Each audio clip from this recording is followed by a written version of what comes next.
is enough said. What's up, Heat Nation? Your boy Ernest here, back with another Miami Heat Talk video. Would really appreciate if you guys could like the video. Don't forget to subscribe to the channel because we're pushing to 5,000 subscribers. Now let's rock and roll on another Miami Heat Talk adventure because today we are doing part 5 of Miami Heat player profile. And I can't think of another player where I think we're going to have more fun and agree most on an episode than talking about our dude, Jaquez Jr. Because today's episode's about Jaime, you guys. We're going to talk about what we feel Jaime's going to do for his sophomore season. What's he going to contribute? How he's going to develop with this team.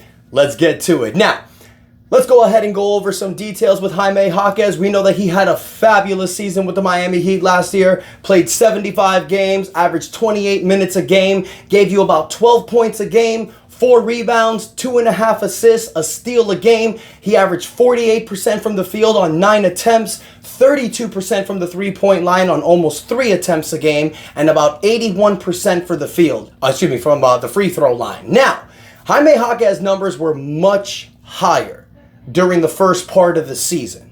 Now, that was when Jimmy Butler, Caleb Martin, Haywood Highsmith, so many players were hampered with injury. Jaime stepped up. We saw Jaime have multiple 20-point games, a few 30-point games. He was killing it out there. He was showing you flashes that he could be the future of this Miami Heat team, that we probably found a guy to put next to Bam Adebayo. It was amazing. Then he suffered the groin injury. That put a hamper on his development. I'm going to tell you guys right now, as a professional wrestler who's suffered my fair share of injuries, I've suffered a groin injury. Those take a lot longer to heal. It's not one of those things where you can just have a procedure and it's fixed. A strained groin can take months to heal. And what do basketball players do? Run up and down the court. When you injure your groin, it is a pain in the ass. So I understand how his numbers kind of depleted towards the second half of the year. And then when players started getting a little bit more healthier, he wasn't getting as much time as he was getting. Now, Caleb Martin went to the Philadelphia 76ers. Even though that sucks, it's actually kind of good because this is going to give Jaime the chance to develop more. It's going to give him more playing time.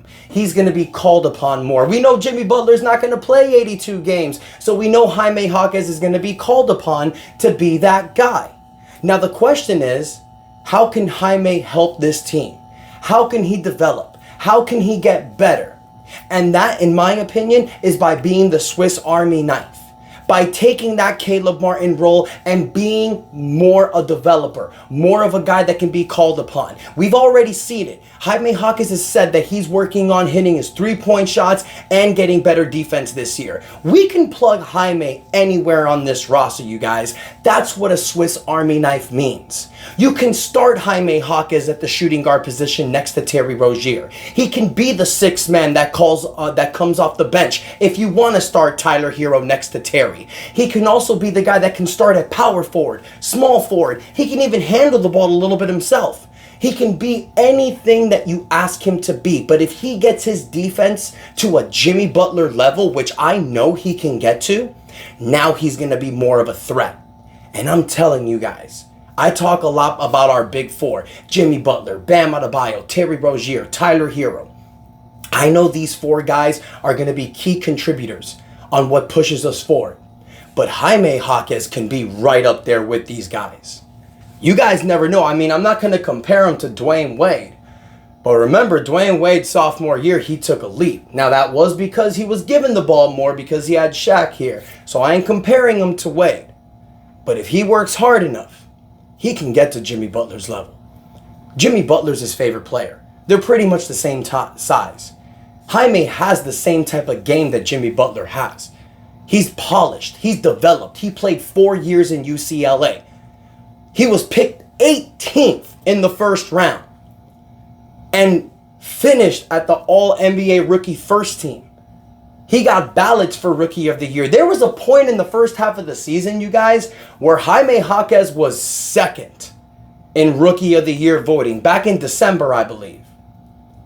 So if we get, like I've always been saying, a fully healthy roster, you have a Jaime Jaquez that's 100%, has gotten a year under his belt, practicing with Jimmy Butler, getting another training camp. Now you get the nerves out because you're not a rookie. He averaged 12 points a game as a rookie. Now, what do I predict for Jaime Jaquez? Without Caleb Martin on this team, I don't see why Jaime Jaquez can't average 15 points a game. I'd like to see him get those rebounds up to 5 rebounds a game. 3 to 4 assists is fine. I'd like to see him get those steal numbers up to increase his defense. But one thing I'm going to be looking at for Jaime next season, the 3-point percentages. I'm loving the fact that he averaged 49% from the field. That's perfect. Can you get your numbers to 37% from the 3-point line? Because now you're going to be a danger beyond the arc, and now people are going to have to respect that shot. So let me know what you think, Heat fans. How do you think that Jaime Jaquez will develop next season? Do you think he'll take that leap? Or do you feel he's just going to be a key contributor, a big role piece on helping us win an NBA championship? Do you think Jaime Jaquez can be that missing link? Let me know in the comments what you think, you guys, because I'm excited. I think Jaime's going to take that leap. I think he needs to be called upon. I think he's going to get a lot better. So I want to hear from you, Heat Nation. Let me know what you think in the comments. Don't forget to like the video. Do not forget to subscribe to the channel, y'all, as we push for 5,000 subscribers. Thank y'all so much for the love and support. And until next time, your boy Ernest out. That's enough said. Yeah, buddy. Let's go.